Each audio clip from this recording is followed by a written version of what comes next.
ये वोट की जरूरत क्यों पड़ी, क्या ये वोट की कीमत क्या है और ये वोट दिया क्यों गया, एक एमपी और एमएलए के काम क्या है। ना तो उस एमपी एमएलए ने कभी ये सोचा कि मेरे काम क्या है, और ना ही पब्लिक ने ये जरूरत समझी कि हम उसको वोट दे क्यों रहे हैं। हमें कितना पता लगा, क्योंकि बताने वाला भी वही है।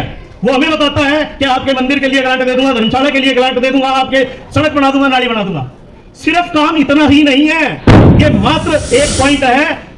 28 काम है जो एक एमपी एमएलए ने करने चाहिए, उसमें से मात्र एक काम करता है कि वो आपकी नालियां, सड़कें, मंदिर, धर्मशाला के लिए ग्रांट पास करता है, बस। और उसके लिए भी हमें इतना बड़ा चढ़ा के दिखाता है कि मैंने आपके लिए इतना बड़ा एहसान कर दिया। वो हमारे ऊपर कोई एहसान नहीं करता। वो संविधान का दिया हुआ काम है, उसकी मजबूरी है कि उसको वो काम करना पड़ेगा। उसको वोट सिर्फ 5 साल के लिए उसकी ड्यूटी लगाई है हमने, आम जनता ने, आप लोगों ने ड्यूटी लगाई है कि वो आपके लिए 5 साल तक काम करे। कि बच्चों को स्कूल कॉलेजों के अंदर संविधान नहीं पढ़ाया जाता, हनुमान चालीसा, महाभारत, रामायण पढ़ाई जा रही है, लेकिन उनके हाथ अधिकार दिलाने वाला जो ग्रंथ है वो ग्रंथ नहीं पढ़ाया जा रहा।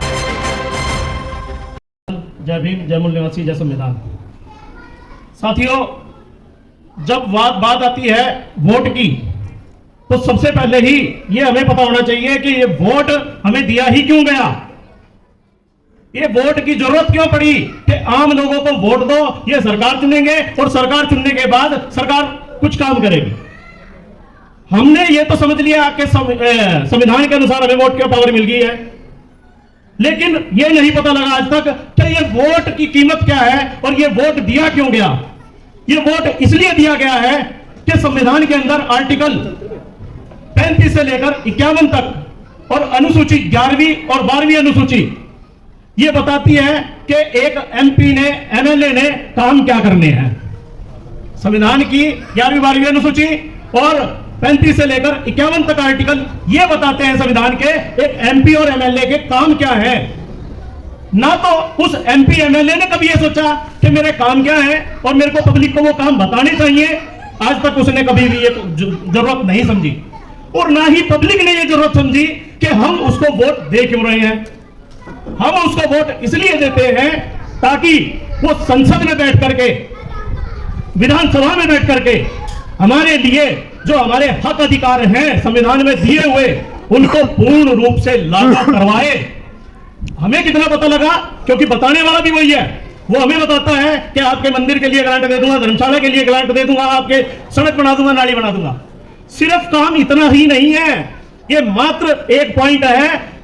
28 काम है जो एक एमपी एमएलए ने करने चाहिए, उसमें से मात्र एक काम करता है कि वो आपकी नालियां, सड़कें, मंदिर, धर्मशाला के लिए ग्रांट पास करता है, बस। और उसके लिए भी हमें इतना बड़ा चढ़ा के दिखाता है कि मैंने आपके लिए इतना बड़ा एहसान कर दिया।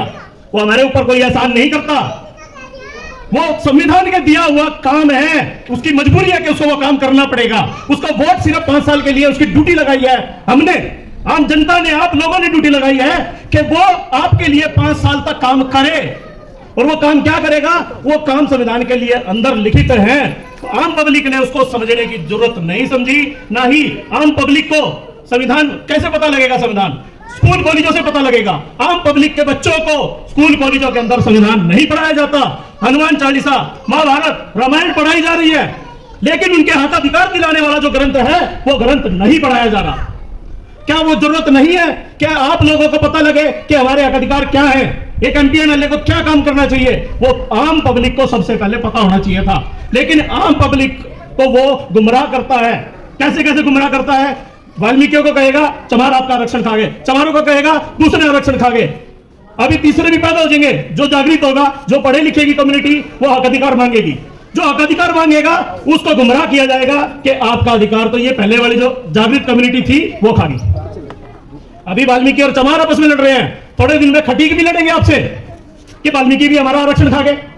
और थोड़े दिन बाद आएंगे धानक आएंगे, वो भी ये कहेंगे कि वाल्मीकि, चमार और खटीक हमारा आरक्षण खा गए। थोड़े दिन बाद उसके बाद और दूसरी कम्युनिटी एससी की जागृत होगी तो वो ये कहेगी ये चारों जातियां हमारी आरक्षण खा गई। आरक्षण कोई नहीं खा रहा, हमें गुमराह किया जा रहा है, हमें गुमराह किया जा रहा है, आपस में लड़वाया जा रहा है।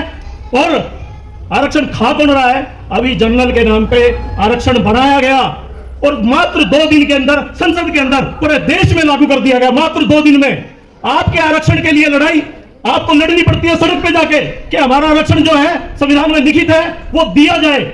उसके लिए हमारे जैसे सामाजिक कार्यकर्ता आए दिन सड़क पे लड़ते हैं, हमारी नौकरियां दी जाए, हमारा शिक्षा में रोजगार में आरक्षण दिया जाए, लेकिन वो आरक्षण नहीं दिया जाता। 2 दिन के अंदर एक प्रपोजल रखा जाता है कि जर्नल को आरक्षण दिया जाना चाहिए, ब्राह्मण क्षत्रिय वैश्य सिर्फ 3 कैटेगरी को आरक्षण दिया जाना चाहिए। वो आरक्षण 2 दिन के अंदर संसद के अंदर बिना किसी रोक टोक के पास कर दिया जाता है। सिर्फ हाथ उठाया और कानून पास। उसमें यह भी नहीं देखा गया कि यह संविधान सम्मत है या नहीं, कि वो संविधान के अनुसार वो कानून बनता भी है या नहीं देखा गया, तुरंत वो लागू कर दिया गया।